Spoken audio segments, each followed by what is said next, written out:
About the Chinese cyber attacks on American companies, and you're wondering, is this new warfare we're talking about? Does it affect us in our home computers as well as our businesses?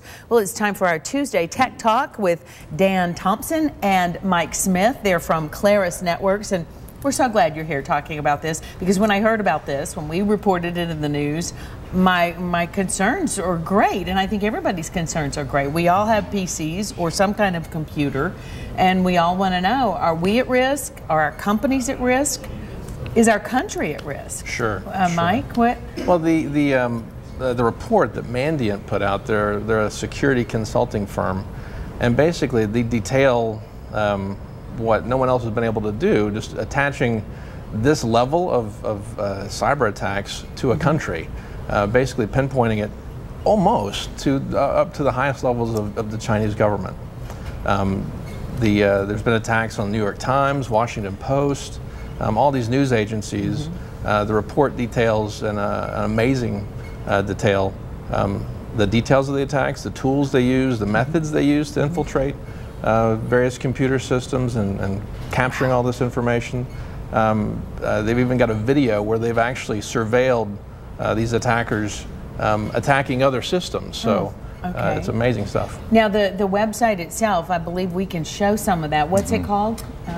It's yeah, go ahead. It's Mandiant.com and that's the company behind the security report itself. Okay, and Mandiant is the company that they reported on it after it was discovered. Say, like, did the New York Times discover theirs and then Mandiant knew about it, or how did that work? Mandiant, they're a consulting firm, so they've actually been hired by multiple companies. I don't know if they did for the New York Times specifically, but New York Times and Washington Post and Bloomberg News came out afterwards and kind of a refreshing change, and actually publicly announced that they've been hacked. Wow. So I don't know the client list for Mandiant, but they have across several IT firms, several different companies.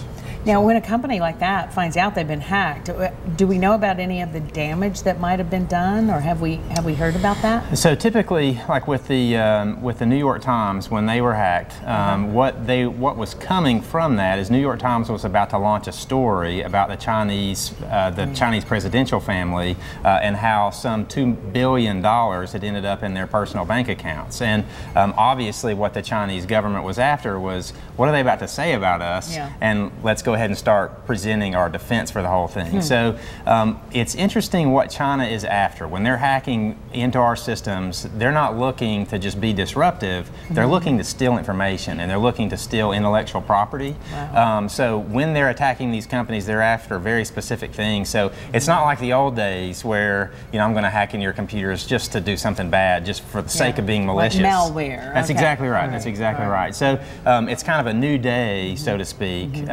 I should also say that the people in the security industry, like, this was no real surprise. The Mandiant report really just confirmed what a lot of us knew already, and really kind of put wheels to, so to speak, the fact that, hey, it is the Chinese government. Let's quit beating around the bush about the whole thing, and then this is what it is. So now the U.S. government can hopefully step in and do some things. Yeah, some diplomatic and otherwise, right? Right, okay. Exactly. We can show that website now and show a little bit about the Mandiant. Yeah, and they actually have they have an interesting, so this is the anatomy of an attack, and this is kind of an interesting thing. As you read through, it kind of walks you through how these attacks work, and at the very bottom, there's actually a ticker that's going on here that shows, how long it took you to read, and essentially when you get to the bottom and you click stop, it says, okay, in the amount of time it took you to read this, X, Y, and Z could have happened. It's pretty impressive stuff, and it really brings to light that this is no joking matter. This is something that companies should take seriously,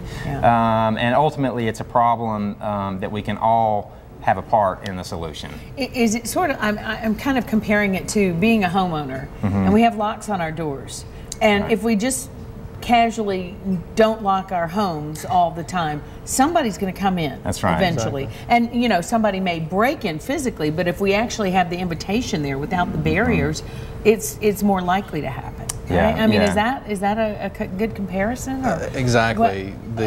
One of the main attack vectors, the way that they get into people's systems, is to send an email. So if you got an email from Mike Smith from this strange domain name, Rocket Mail or something, you would open it up and read it, and I said, hey, Cindy, here's this report. Please read this and get back to me.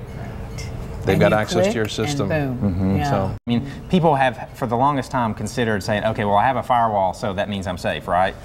Unfortunately, these days, it does not mean you're safe anymore. We have to think well beyond the firewall, have what we refer to as defense in depth, which means many strategies, and then, you know, good user education like what we've been talking about. So the take home for everybody watching who is, say, an individual user or a work at home person who does get a lot of emails, what do they need to do? They need to have some kind of prevention, some kind of firewall. Yeah, absolutely. So we have firewalls. We want to make sure we patch our operating systems, patch our software on a regular basis. So like Adobe Reader is one of the most infamous that gets compromised all the time. Java is another one that's been in the news lately. Keep all those things patched. We want to make sure we have antivirus. And another big thing is you want to keep up with the latest operating systems and latest software. A lot of people say, oh, Windows 8, you know, I don't want to upgrade because I've heard so many bad things about it. But the reality is, it's not only features that you're getting with this new operating system, you're getting security as well. So if you look at the compromises, like with Windows 7 versus Windows XP, I mean, Windows 7 was far more secure. So it's a great thing to keep in mind. I know that you will answer people's questions if they want to ask. Would love to. All right, Claris Networks is the way to reach these two gentlemen.